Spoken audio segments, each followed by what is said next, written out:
Sin Cristo no hay Navidad. Así es. Así que para el mundo es este anuncio. El mundo quiere celebrar la Navidad copiándose, agarrando prestado lo que es la época de Navidad para celebrar que si las fiestas. En estos días no, ayer pasé junto con Endrina por frente del Wellington Hospital y es un ejemplo solamente.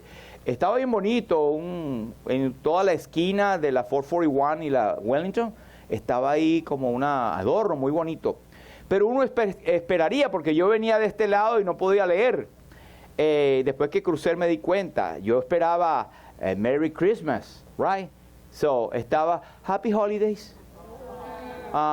Entonces, para mí es triste porque ese es el reflejo de una sociedad que quiere decir las cosas políticamente correctas para no ofender a la gente. Porque si dice Navidad, hay otros que no creen en Navidad, hay otros que son judíos, hay otros que son musulmanes. Entonces, ¿dónde quedamos? Y no es Navidad, by the way, ustedes lo saben, ya lo dijimos, pero no es el hecho. Es que Cristo nació y vino.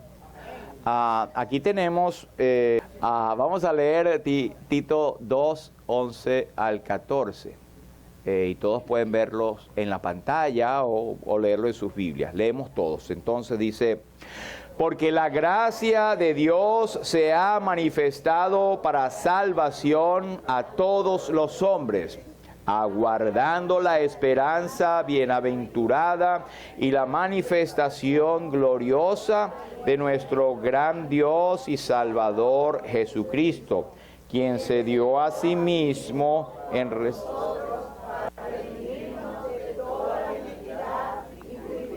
para sí un pueblo propio, celoso de buenas obras. Tito 2, 11 al 14. El Señor bendiga su palabra. Podemos sentarnos, muchas gracias. Gracias a los que nos visitan por primera vez, los niños, y cada vez sabe qué nos gustaría. Esto Endrina lo estaba comentando también, que qué bonito es ver cuando queda medio salón. Ojalá que quedara 3/4 de salón solo por la clase bíblica que se dan, ¿verdad? Es el semillero del mañana y oramos por mucho tiempo para tener clases bíblicas y tener maestras, y gracias al Señor que Él ha provisto en Eva y otras hermanas también. Pero tenemos la lectura bíblica en Lucas capítulo 2. Yo no sé si Endrina lo querrá poner. Lucas capítulo 2, versículos 8 al 20, ya que estamos en el tiempo en que el mundo celebra, así no quiera, la Navidad y así lo quieran cambiar, es que celebramos el tiempo en que Jesús vino al mundo. Amén. Bien, empezamos entonces el versículo 8 del capítulo 2 del Evangelio según San Lucas. Dice así la palabra de Dios: había pastores en la misma región que velaban y guardaban las vigilias de la noche sobre su rebaño. Y he aquí se les presentó un ángel del Señor, y la gloria del Señor los rodeó de resplandor, y tuvieron gran temor. Pero el ángel les dijo: no temáis, porque he aquí os doy nuevas de gran gozo, que será para todo el pueblo, que os ha nacido hoy en la ciudad de David un Salvador, que es Cristo el Señor. Esto os servirá de señal: hallaréis al niño envuelto en pañales, acostado en un pesebre. Y repentinamente apareció con el ángel una multitud de las huestes celestiales que alababan a Dios y decían, vamos a decirlo todos: gloria a Dios en las alturas, y en la tierra paz y buena voluntad para con los hombres. Sucedió que cuando los ángeles se fueron de ellos al cielo, los pastores se dijeron unos a otros: pasemos pues hasta Belén y veamos esto que ha sucedido y que el Señor nos ha manifestado. Vinieron pues apresuradamente y hallaron a María y a José y al niño acostado en el pesebre. Y al verlo, dieron a conocer lo que se les había dicho acerca del niño. Y todos los que oyeron se maravillaron de lo que los pastores les decían. Pero María guardaba todas estas cosas, meditándolas en su corazón. Y volvieron los pastores glorificando y alabando a Dios por todas las cosas que habían oído y visto, como se les había dicho. Hasta aquí, esperando que el Señor bendiga su palabra. Hay cosas interesantísimas allí y esto jamás va a tener caducidad. El mensaje de la primera Navidad. También lo habla el Evangelio según San Mateo. Pero aquí hay detalles que como evangelio sinóptico, es decir, un evangelio que es único en su perspectiva y punto de vista, no dirá Mateo. Marcos no toca este tema, pues Marcos empieza el evangelio hablando del Señor ya trabajando. Porque el evangelio, según San Marcos, clasifica o levanta al Señor como siervo. Y como tal, no se ocupa de la maravillosa noticia que celestialmente se dio al mundo. ¿Sí me explico? Entonces dice que había pastores en la misma región que velaban y guardaban las vigilias de la noche sobre su rebaño. Ellos tuvieron entonces una visita, una revelación que fue dada a los pastores por alguna razón. Y hemos dicho otras veces, los pastores eran el nivel más bajo de la sociedad en aquel entonces, y que el Señor Jesucristo nació y fue anunciado primeramente a la gente humilde. Por eso es que el Señor habla en Mateo que llevad mi yugo sobre vosotros y aprended de mí, que soy manso y humilde de corazón. La humildad es una de las características del Señor como Dios Todopoderoso. En Filipenses nos dice que debemos y no nos recomienda, nos dicen, haya pues en vosotros este mismo sentir que hubo en Cristo Jesús, el cual siendo en forma de Dios, el poderoso, siendo Dios, Él no agarró eso, no estimó eso como cosa que agarrarse y decir, no, yo no voy a bajar a los cielos, que vaya otro, vamos a enviar otro.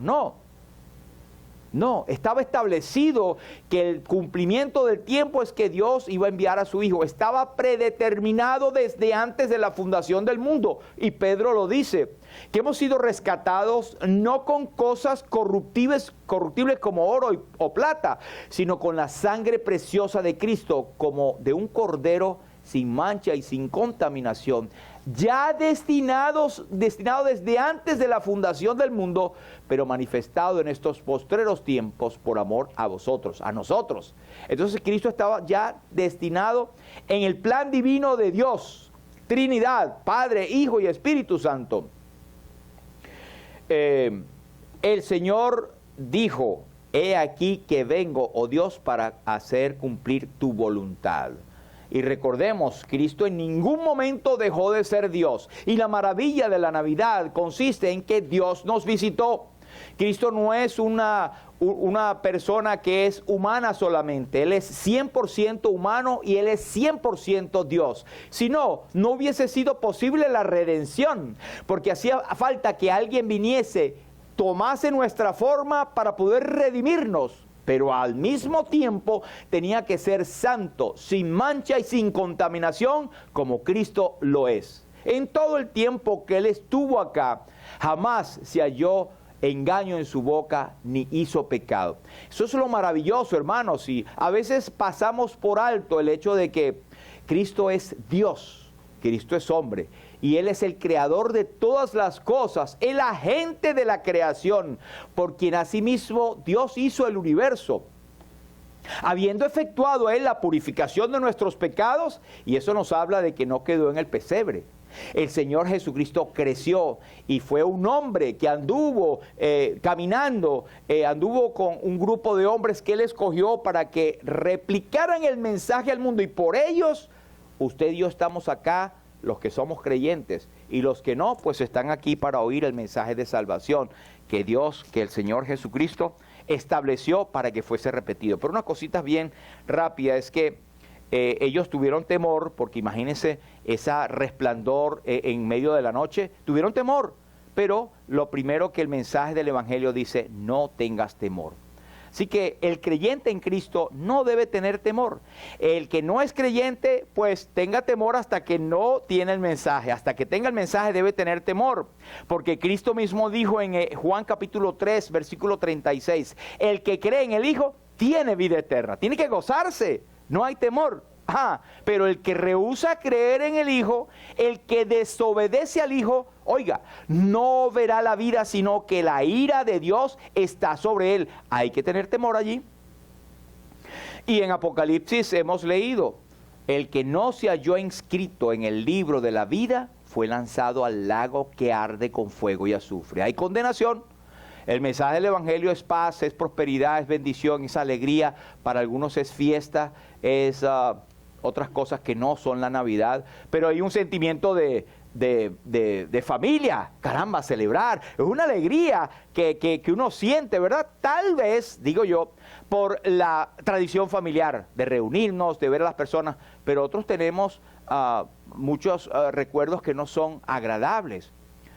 Muchos han perdido a sus padres o familiares en diciembre. Yo perdí a familiares en noviembre también, 5 familiares en un solo día, cuando el COVID, ¿verdad? Y así muchos que tienen otras cosas más. Hoy en día nosotros, una comunidad, la comunidad judía está velando y llorando a sus muertos en Australia porque hubo una fiesta que ellos tenían en el Hanukkah, obviamente judíos ortodoxos, pero gente, son humanos, son parte del pueblo de Dios, almas como cualquier otro, irrumpieron en la playa y empezaron a disparar y hubo el rabino o el pastor, entre comillas, de ellos murió y otros también. Un desastre. Entonces hay gente también que este día va a ser un día no memorable, va a ser triste más bien. Y así hay muchos también que tienen otras historias. Pero en cuanto a la Navidad, hay muchos mitos y otro es de este. En ese cuadro que ustedes ven allí, es típico tenerlo, ¿verdad? Hasta guindadito a veces está, hasta en forma de madera está y uno tiene varios de esos también, pero hay que estar claro que hay un error teológico, o por lo menos bíblico, no teológico, bíblico, ¿verdad?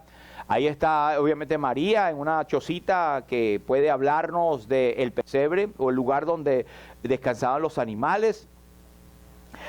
Andrina me dijo ayer una cosa que yo nunca había meditado, pero es posible y sea parte un poco que el pesebre no estaba tan lleno, porque en ese tiempo los pastores habían agarrado las ovejas, ¿verdad? Y los demás, pero había otros tipos de animales que pasían allí. De todas maneras, era un lugar que no era apto, era no higiénico. Y el mesonero, o sea, el que atiende el mesón, no la mesa, a veces uno lo sataniza, pero el tipo hizo lo que pudo. Pero no vamos a entrar en ese detalle. Ahí está María y José y está el niño, ¿verdad? Ya había nacido. Pero el error que está allí es que estaban los 3 magos, Baltasar, Melchor y Gaspar. Eso no está en la Biblia, eso es tradición. Y de paso ponen 3 nombres como que si hubiesen 3. Y no habían 3. Nunca se habla en la Biblia de cuántos eran. Y muy seguramente que era una caravana muy grande. De varios, eran magos del oriente y no eran reyes tampoco. Los 3 reyes magos no eran reyes. ¿Dónde dice que eran reyes? Eran magos, y magos no porque hacían magia, sino era el nombre que se les daba a los tipos que eran consejeros de los reyes, y ellos eran consejeros de los reyes, por eso venían del oriente. Anyway, lo otro que no es correcto allí es que siempre tenemos a los 3 reyes magos, vamos a quitar por un momento que no eran 3, estaban allí en el pesebre. Ellos nunca llegaron al pesebre. Ellos llegaron a la casa. El niño tendría de 2 años para abajo. Ya había hace rato que había salido el pesebre y estaba en la casa. ¿Por qué? Recuerden que cuando Herodes vino cuando ellos trajeron la noticia, le dijo, ¿dónde está el rey que ha nacido? Él mandó a matar a los niños de ¿qué edad? 2 años para abajo. Ya había tiempo que ellos sabían. Pero anyway, esto es un detalle solamente para tenerlo en cuenta. Navidad significa nacimiento. A veces nosotros celebramos cosas sin saber qué significa, pero viene del latín nativitas, que quiere decir Navidad o natividad o nacimiento. Y hemos cantado ahora mismo Noel, Noel, Noel. Esa palabra Noel proviene del latín natalis, y es decir, el día del nacimiento también. Todo conlleva a un nacimiento, así que Navidad, Noel, Natividad es nacimiento, nacimiento del Señor Jesucristo. Ahora, ¿qué nos dice? Y esto tocamos un poquito la vez pasada, la esperanza del Mesías, ¿verdad? Pero unos puntos que no vimos la vez pasada. La esperanza que ellos tenían en el Antiguo Testamento y que para ellos era una esperanza, para nosotros es una profecía cumplida. Y debemos dar gracias a Dios que nosotros estamos en este lado de la historia, ¿verdad? Por ejemplo, Jeremías 33. Hay una característica de la Biblia preciosa, pero una característica que no debemos de dejar de tomar en cuenta es que las profecías muchas veces en el Antiguo Testamento tenían doble cumplimiento. Tenían como una mirada a la primera venida del Mesías y otra mirada a la venida del Mesías en su reino. Entonces, cuando ellos los veían, a veces lo decían en un solo golpe. Y siempre me gusta poner el ejemplo de Isaías 61, que el Señor lo habla en Lucas capítulo 4, cuando dice, se le dio a leer el rollo del profeta Isaías, y en este libro decía, el Espíritu del Señor está sobre mí. Dice, el Espíritu de Jehová está sobre mí, por cuanto me ha ungido para dar buenas nuevas a los pobres. Me ha enviado a sanar a los quebrantados de corazón, a pregonar libertad a los cautivos y vista a los ciegos, y a poner en libertad a los oprimidos. Eso es parte de la primera venida de Cristo. A eso vino, y lo vemos en testimonio en las Escrituras. Los milagros que Él hizo de traer buenas nuevas, sanó a los quebrantados de corazón, dio libertad a los cautivos por el diablo, a cuantos no sacó los demonios que tenían, pregonó, dio vista a los ciegos, dio la luz a los que estaban en tinieblas, como una figura real de lo que haría espiritualmente a tantas personas, incluyéndote a ti y a mí como creyentes que estábamos ciegos. ¿Y sabe qué? Podemos hablarle a alguien que esté acá, que no tiene a Cristo todavía, que no entiende. ¿Y sabe qué? No, es el enemigo todavía que lo tiene cegado. En 2 de Corintios capítulo 2 nos dice que el Dios de este siglo, con D minúscula, Satanás, ha cegado el entendimiento de los, ¿quién? Incrédulos. ¿Para qué? Para que no le resplandezca la luz del Evangelio de Cristo, el cual es la imagen de Dios. Así que a veces nosotros, empezando por quien habla, se frustra cuando uno habla del Evangelio y uno dice, lo estoy haciendo de una manera más sencilla, pero no me doy cuenta que es que ya yo he sido abierto mis ojos y el Evangelio lo he entendido en mi corazón por la gracia de Dios. Pero hay personas que están selladas, veladas, ciegas, que no ven, y han oído usted el dicho, tan ciega, lo tiene en sus narices y no se da cuenta. Ese es el Evangelio. Por eso es un acto de humildad, reconocer que nosotros no salvamos a nadie y nuestra única responsabilidad, hermanos, es hablar del Evangelio, es abrir la palabra. Aunque no haya mucha explicación, estar en la palabra, estar lo más cerca de la cruz.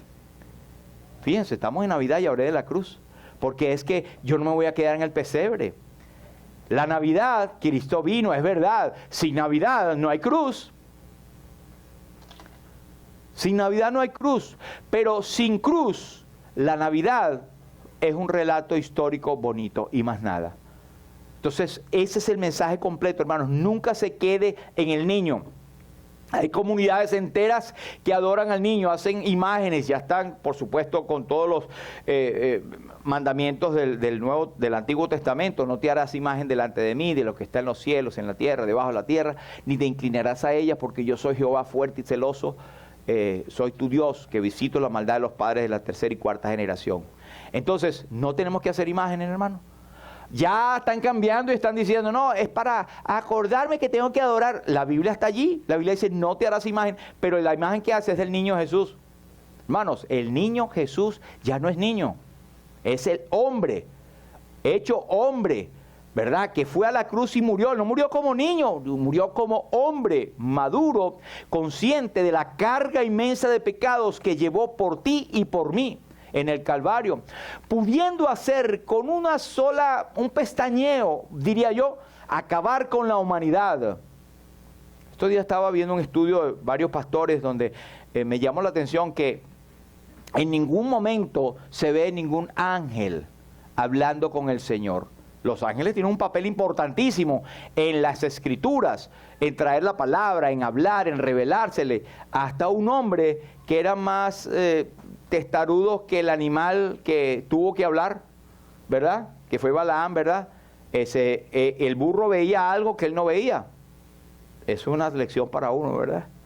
Pero los ángeles aparecen en todas partes. Aparecieron en Génesis 18 Abraham como 3 ángeles y a la vez era Dios. Una insinuación directa de la Trinidad. El ángel que se paró cuando salieron del huerto del Edén, expulsados por el pecado, nuestros primeros padres, estaba allí un querubín con el ángel. Digo ángel porque eran mensajeros. Pero en ningún momento se ve que un ángel vino a aconsejar o a decirle algo al Señor. ¿Por qué? Porque el ángel es un mensajero del cielo. Y Jesucristo es el propio mensaje del cielo. Lo más que tenemos era ángeles que vinieron para buscar confortarles.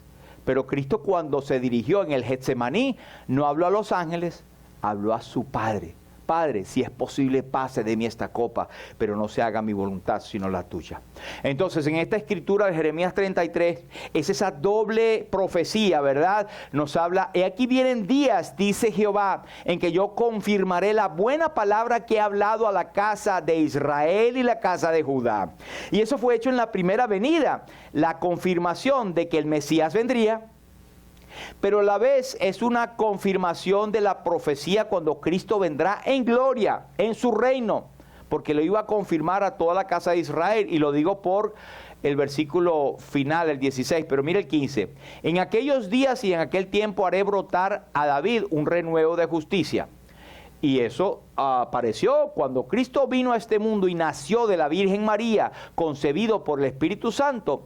Él vino a ser la raíz de Judá, la raíz de David, que dice en Isaías capítulo 53, se levantará un vástago del tronco de David. Cristo es descendiente de David y tenía que ser así para tener el linaje, porque recuerden que cuando Dios... Ese es el problema conmigo, tengo que ir y explicar un poquito. Pero recuerde que cuando Dios habló a David, le prometió el trono para siempre. Y aunque David murió, su linaje iba a conservar. Y Cristo es la razón por la cual el trono de David existe, porque Cristo ostentará la raíz de David. Porque David fue una figura del rey perfecto que iba a venir. Pero cuando hizo brotar a David un renuevo de justicia, Cristo vino la primera vez y fue el renuevo. Sin embargo, aunque él hizo justicia, fue una parte pequeña de la nación, un tiempo, y fue limitado. Y eso va más allá, porque él dice, hará justicia y juicio, ¿dónde? En la tierra, y eso no ha ocurrido todavía. Eso vendrá luego. Pero en el último dice, en aquellos días Judá será salvo, y Jerusalén habitará segura, y se le llamará Jehová justicia nuestra. Eso no ha ocurrido. Más bien Israel está en constantes luchas, guerras, no está nada segura, y lo que acabamos de hablar de gente del linaje de Israel nos lo confirma. Pero quiero decir que esto habla de la doble profecía y habla de la Navidad también. Esa es la esperanza que tenían los judíos en aquel día. También el salmista, mire David lo que dice en el Salmo 65:5. Con tremendas cosas nos responderás tú en justicia, oh Dios de nuestra salvación, esperanza de todos los términos de la tierra y de los más remotos confines del mar. Eso era, como judío, él lo hacía y lo sentía, que Dios iba a mostrar y responder en salvación, e iba a ser una esperanza de todos los términos de la tierra. Eso aplica ahorita, ¿verdad? La justicia, la salvación ha llegado. Aquí tenemos dominicanos, colombianos, venezolanos, puertorriqueños. ¿Qué más? Dominicano, cubano. Oye, chico, guatemalteco también. Bueno, si no se me olvidó uno por ahí. Sí, ok, pero todos los confines de la tierra disfrutamos de la esperanza que Él ha prometido en salvación. ¿Sí me siguen? Son versículos un poco atípicos, que no los tocamos mucho, pero eso está allí. Toda la palabra de Dios es útil, y es útil para enseñar, redarguir, instruir. Ahora, ¿qué es la Navidad para mucha gente? Y usted va a estar de acuerdo conmigo. Y si no está, bueno, no hay problema también.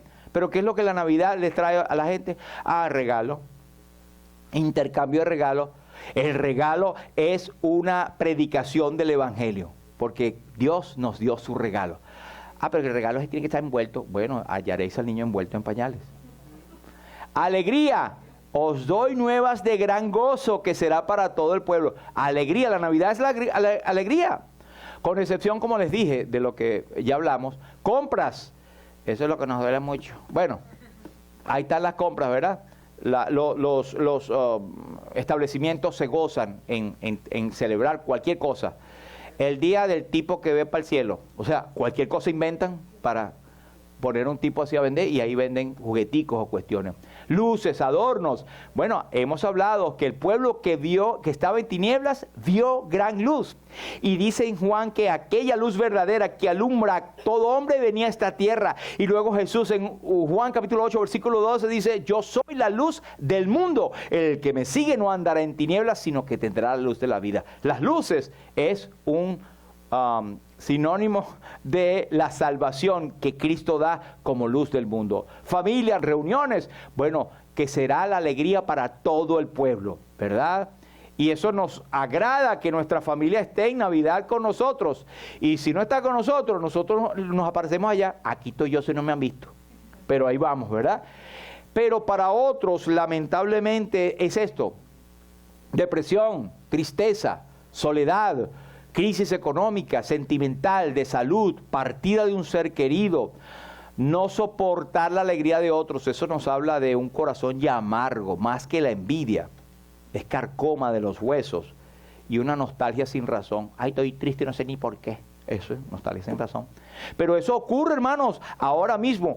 Y de cierto, en hospitales, en clínicas, en asilos, en hospice, es una buena oportunidad para nosotros como creyentes visitar, para traer alegría a la gente. Amén. ¿Quién dice amén? Entonces, en conclusión, nosotros tenemos que hay esperanza. La Navidad hace algunas cosas. El Salmo 42 dice: ¿por qué te abates, oh alma mía, y pues te turbas dentro de mí? Espera en Dios, porque aún he de alabarle. Esperanza, salvación mía y Dios mío. Esta versión dice: ¿por qué me voy a angustiar? En Dios pondré mi esperanza y todavía lo alabaré. O sea, que no importa las circunstancias que están alrededor, que comprendemos, nos haces estar triste, deprimido por un momento, y caramba, la situación de cómo voy a resolver esto. Bueno, no te angusties. Pon tu confianza en el Señor. Echa sobre Jehová tu carga y Él te sustentará. Pedro lo dice de otra forma: echando toda vuestra ansiedad sobre Él, porque Él tiene cuidado de vosotros. Así que si esta Navidad es un poco tristona para ti por cualquier razón, recuerda, la salvación y la esperanza que Dios te da está exento de todas circunstancias, sino que se basa en un hecho histórico, trascendental, bíblico, espiritual y poderoso, que Cristo Jesús vino al mundo para darte salvación, vida eterna, y con ella el Espíritu Santo que te sella es una persona que te trae amor, gozo, paz, paciencia, benignidad, bondad, fe, templanza, mansedumbre, y contra tales cosas no existe ley que vaya en contra de ellos. Amén. ¿Quién dice amén? El Señor Jesucristo dijo: la paz os dejo, mi paz os doy. Yo no os la doy como el mundo la da. No se turbe vuestro corazón ni tenga miedo. 2. El Mesías aplastaría a Satanás. De hecho, lo aplastó. Ese es uno de los resultados poderosos de la Navidad. Piensen en hecho: el enemigo me quiere zarandear. Bueno, pero Cristo lo aplastó. Él no tiene poder sobre ti. Amén. Dice en Hebreos capítulo 2, versículo 14: por cuanto los hijos participaron de carne y sangre, Él también participó de lo mismo. ¿Para qué? Para destruir por medio de la muerte al que tenía el imperio de la muerte, esto es, a saber, el diablo. Él fue destruido. Él no tiene potestad sobre ti. Ahora, si tú en tu carne, porque tenemos carne y el hombre espiritual, le da más alimento a la carne, pues el enemigo te puede empezar a molestar, ¿verdad? Pero no va a tocar tu salvación, ni va a tocar tu esperanza que está garantizada por lo que Cristo hizo en la cruz. No tienes que temer la condenación si ya tienes a Cristo, vives para Él y das testimonio de que el Señor es tu Dios. Amén. No es que yo soy evangélico, porque una vez levanté la mano, porque a veces leo la Biblia, a veces voy para el culto. Y doy también algunas limosnitas. Eso no. No hay nada que el hombre haga que le compre la salvación. La conciencia sí se la puede comprar, pero estamos acá para decirte que en ningún otro hay salvación, porque no hay otro nombre debajo del cielo dado a los hombres en que podamos ser salvos. El que está acá se alegra en la palabra, pero el que no es salvo, tema porque la condenación está sobre su cabeza. El que es hijo de padre cristiano o el que es esposa de un creyente o viceversa, el que es esposo de una creyente, pero no tiene un compromiso con el Señor, no se muestra y es más importante cualquier cosa que el evangelio y las cosas de Dios, entonces empiece a pensar y examine su salvación, porque es muy posible que no tenga Cristo, porque esta es una felicidad tan grande, hermanos, que yo estoy esperando cuando terminamos el domingo, el próximo día para culto. Estoy hablando así coloquial, estoy esperando la próxima reunión para reunirme con los hermanos, para disfrutar juntos, para leer la palabra, para estudiarla. Claro que no estoy esperando reunirme para estudiar la palabra, ¿verdad? Se supone que lo tengo que hacer en mi casa y tengo que tener comunión. Mas la comunión íntima de Jehová es con los que le temen y a ellos revelará su pacto. Número 3, el Mesías nos compraría con su sangre. Recuerde, usted ha sido comprado a precio de sangre. Tiene que glorificar a Dios en su corazón. Tenemos, y yo veo con preocupación, que esto ha sido repetitivo en toda la historia de la iglesia. El decir que somos cristianos no te hace cristiano. El ir a la iglesia no te hace cristiano. Inclusive el predicar no te hace cristiano. Tenemos que examinarnos y ver qué hice yo con el Señor. Mis pecados han sido confesados y me he apartado. Es verdad que pecamos, pero pecamos porque estamos en esta naturaleza, no es excusa, pero si hubiésemos pecado, abogado tenemos para con el Padre. Cuando dice así, es que ya Dios es tu Padre por medio de Jesucristo, a Jesucristo el justo. Amén. Si usted tiene dudas de eso, por favor, quédese y los hermanos acá le podemos ayudar mostrándole en las Escrituras el camino de salvación. Eso puede pasar. Yo he conocido mucha gente que han nacido en hogares cristianos y creen que son salvos por el hecho de haber nacido. Dios no es abuelo de nadie. Es algo personal y tiene que demostrar con su conducta que Él cambió, que es 2 Corintios 5 y 21, ¿no? Si alguno está en Cristo, nueva criatura es, las cosas viejas pasaron y aquí todas son hechas nuevas. Cristo es el Cordero de Dios que quita el pecado del mundo. Fuimos rescatados de vuestra vana manera de vivir y no puedes seguir viviendo en la manera vana, sino que ha sido redimido con la sangre preciosa de Cristo y debemos vestirnos y andar como un redimido. ¿Sí me explico? La palabra de Dios se explica sola, ¿verdad? 4, el Mesías sería la encarnación de Dios mismo. Tengamos en cuenta que Cristo es Dios. Hay muchos esfuerzos de Satanás desde el principio del mundo de minimizar la persona de Cristo, de decir que es una creación, que es un Dios menor, que Él no murió. En estos días leí que Él se fue a Arabia y murió a los 96 años, que nunca murió y resucitó. O sea, tantas basuras que no hay hecho mejor demostrado en toda la Escritura, aún para los escépticos, que Cristo vino al mundo, que murió y resucitó. Porque miles de millones de personas no pueden estar equivocados. Y los primeros, que fueron los testigos presenciales, no iban a morir por una mentira. Cuando mira, te vamos a colgar aquí y a cortar la cabeza o a prenderte acá. Si confiesas que Cristo no murió y que no es Dios, háganlo. Nadie iba a decir que voy a morir por una mentira. ¿Ok? Así que no da tiempo de ver esto, pero Él es un hijo dado. Él tiene todo principado, Él es admirable, consejero, Dios fuerte, Padre eterno, príncipe de paz, como cantamos. El número 5, el Mesías trae gozo a los que le creen. Tú no puedes andar todo el tiempo con la cara arrugada. No puedes andar con la cara triste. Es verdad, hay situaciones que pasan, pero el creyente se alegra en Dios, su Salvador.